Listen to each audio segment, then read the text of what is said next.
Hello winners, a very good morning to all of you. आज हम लोग start करने जा रहे हैं थर्मोडायनामिक्स लेक्चर 5 और आज हम लोग इसमें डिस्कस करेंगे internal energy and change in internal energy. तो सबसे पहले हम लोग ये सीखेंगे कि इंटरनल एनर्जी होता क्या। देखिए, एक सिंपल सा मैं एग्जांपल लेता हूँ।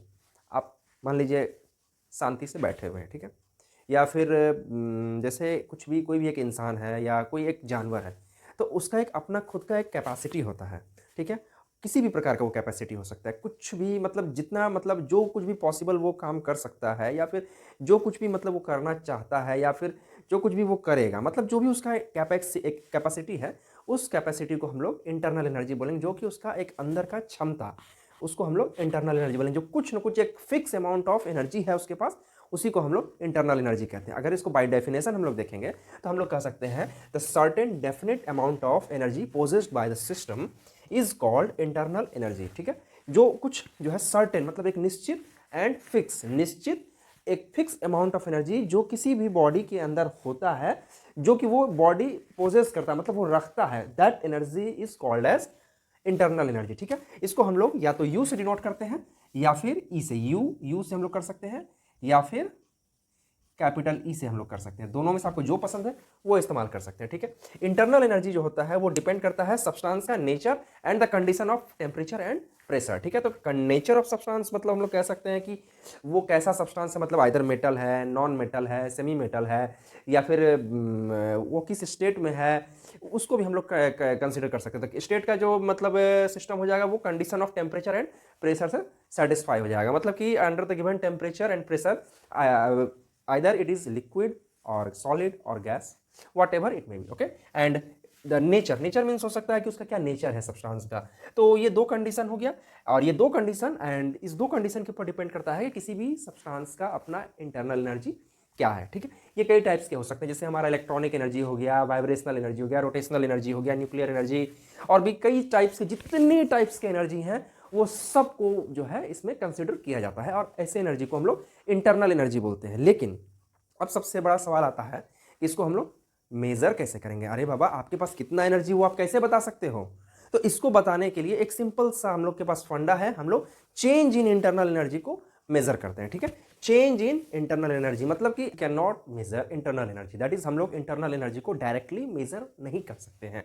हमारे पास ऐसी कोई मशीन या ऐसा कोई टेक्निक अवेलेबल नहीं है जिससे हम लोग डायरेक्टली इंटरनल एनर्जी को मेजर कर सकें। तो यहां पर हम लोग टर्म्स का यूज करते हैं, that is change in internal energy. और इस मतलब टर्म के हिसाब से हम लोग किसी बॉडी का इंटरनल एनर्जी को मेजर कर सकते हैं in terms of its change, मतलब कि एनर्जी कितना चेंज हो रहा है। चेंज इन इंटरनल एनर्जी हम लोग मेजर कर सकते हैं, ठीक है। चेंज इन इंटरनल एनर्जी को हम लोग इस तरह लिखते हैं, डेल्टा ई या फिर डेल्टा यू लिख सकते हैं, ठीक है।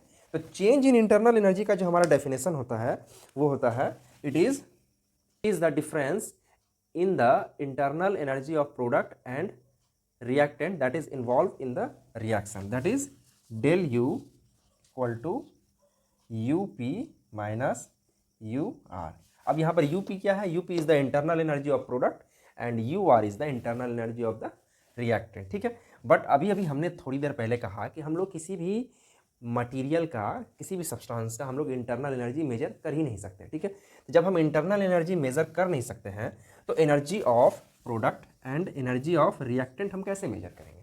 इसको हम इस तरह सॉल्व कर सकते हैं कि जो भी हमारा रिएक्शन कैरी कर रहा है उसको under constant temperature and constant volume पर कैरी कर पाएंगे। Means this problem of measuring the internal energy of reactant and internal energy of product can be solve by carrying the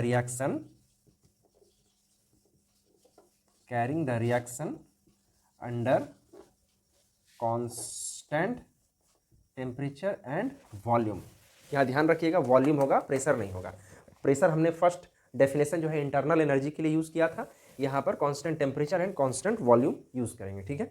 तो यहाँ पर क्या होता है कि जब हम लोग किसी भी रिएक्शन को under the condition of constant temperature and constant volume carry करवाते हैं तो उस कंडीशन में कोई भी वर्क नहीं होता है, मतलब there is no any work done on the system and there is no any work done by the system, मतलब कि ना ही सिस्टम के द्वारा कोई वर्क किया जाता है सराउंडिंग के ऊपर, ना ही सराउंडिंग के द्वारा सिस्टम के ऊपर कोई भी वर्क किया जाता है at the condition of constant temperature and constant volume. और इस कंडीशन में और इस समय जो भी हमारा जो हीट एनर्जी चेंज होता है, मतलब कि हीट एनर्जी एब्जॉर्ब होगा या फिर हीट एनर्जी इवॉल्व होगा, मतलब या तो हीट एनर्जी निकलेगा उस रिएक्शन मिक्सचर में से या फिर उस रिएक्शन में हीट एनर्जी एब्जॉर्ब होगा।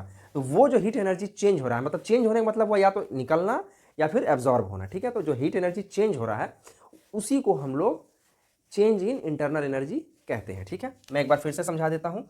देखिए, चेंज इन, हम लोग सबसे पहले हम लोग देखें इंटरनल एनर्जी को, लेकिन वहाँ पर ये कंडीशन है कि इंटरनल एनर्जी जो है हम लोग किसी भी सिस्टम का डायरेक्टली मेजर नहीं कर सकते, हमारे पास ऐसा कोई भी सिस्टम नहीं है। तो हम लोग क्या करते हैं, change in internal energy measure करते हैं, मतलब कि उस किसी भी रिएक्शन के अंदर में, मतलब जैसे कि रिएक्शन हुआ तो रिएक्शन होने के बाद उस रिएक्शन का कुछ प्रोडक्ट बनता है, ठीक है। As per the law of thermodynamics हम लोग जानते हैं कि थर्मोडायनामिक्स जो है initial system and final system पर डिपेंड करता है। इनिशियल सिस्टम हो गया हमारा रिएक्टेंट, फाइनल सिस्टम हो गया प्रोडक्ट, ठीक है।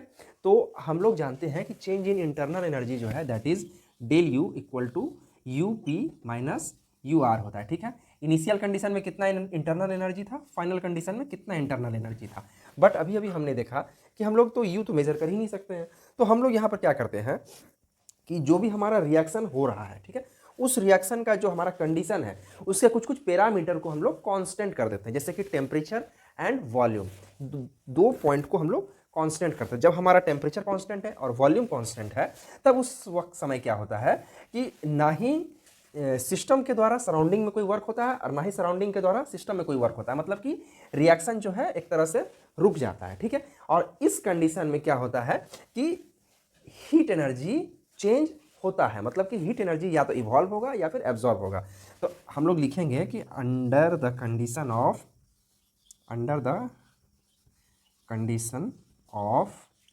constant temperature and volume the heat energy exchanged between system and surrounding is called change in internal energy, ठीक है। उसके बाद मैंने ब्रैकेट में यहाँ छोटा सा जो है लोअर राइट कॉर्नर में दो पॉइंट्स को मेंशन किया, that is change in internal energy that is del U is equal to negative when change in internal energy of the system is negative when means that is internal energy is evolve not, मतलब internal energy नहीं बोल सकते हैं, मतलब heat energy जब किसी भी system से निकल रहा है उस कंडीशन में चेंज इन इंटरनल एनर्जी जो है वो नेगेटिव हो जाएगा। And when change in internal energy that is del U will be positive when the system will absorb energy from the surrounding.